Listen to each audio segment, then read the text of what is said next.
सीधे आपको ले चलते राजस्थान के बीकानेर। शिवराज शर्मा जो कि मुख्यमंत्री राजस्थान के, वो क्या कुछ कह रहे हैं, आइए आपको सुनवाते हैं।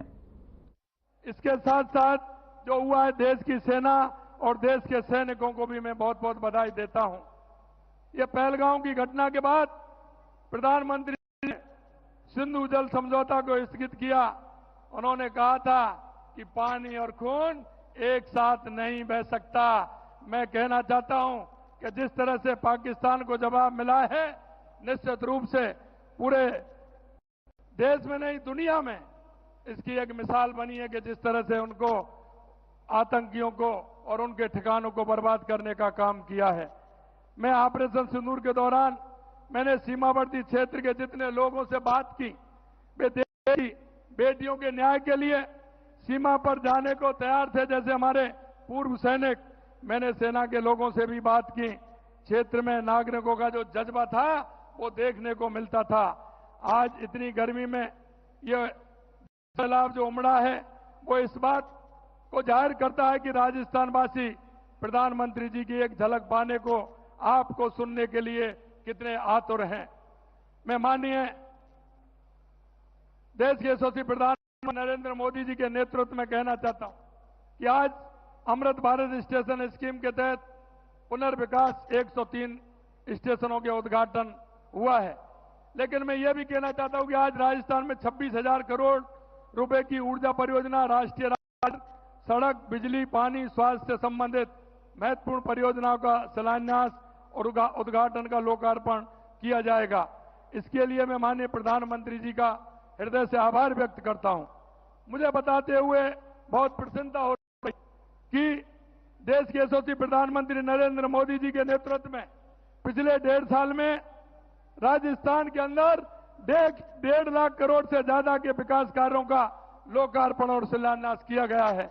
माननीय प्रधानमंत्री मार्गदर्शन में और दूरदृष्टि से प्रदेश को पानी के क्षेत्र में, क्योंकि राजस्थान में पानी की आवश्यकता है, राम जल सेतु लिंक परियोजना, ERCP, यमुना समझौता की सौगात मिली। प्रदेशवासियों की तरफ से मैं इसके लिए भी आभार प्रकट कर रहा हूं। यही नहीं, हमारी इंदिरा गांधी नहर, गंग नहर, भाखड़ा नहर के लिए 3,400 करोड़ रुपए बजट का देने का काम भी किया है। मैं उसके लिए भी धन्यवाद देना चाहता हूं। मैं कुसुम योजना की सफल क्रियान्विति के लिए 1,500 मेगावाट क्षमता स्थापना से आज 41 में से 22 जिलों में किसानों को दिन में बिजली दे रहे हैं। हमारी सरकार द्वारा गत 15 माह में राज्य की उत्पादन क्षमता में लगभग 3,800 मेगावाट की वृद्धि की गई है। हम प्रदेश में पंप स्टोरेज की 5 परियोजना पर केंद्रीय PSU और 3 परियोजना पर निजी क्षेत्र की मदद से काम कर रहे हैं। साथ ही 4 बैटरी स्टोरेज परियोजना को मार्च 2026 तक पूरा करने हेतु कार्रवाई की जा रही है। मैं कहना चाहता हूं, हमारे देश के यशस्वी प्रधानमंत्री नरेंद्र मोदी जी कहते हैं कि गरीब, युवा, अन्नदाता और महिला, अगर इनका विकास होगा तो देश का विकास होगा, प्रदेश का विकास होगा। आपकी प्रेरणा से हम इन चारों के उत्थान का कार्य कर रहे हैं।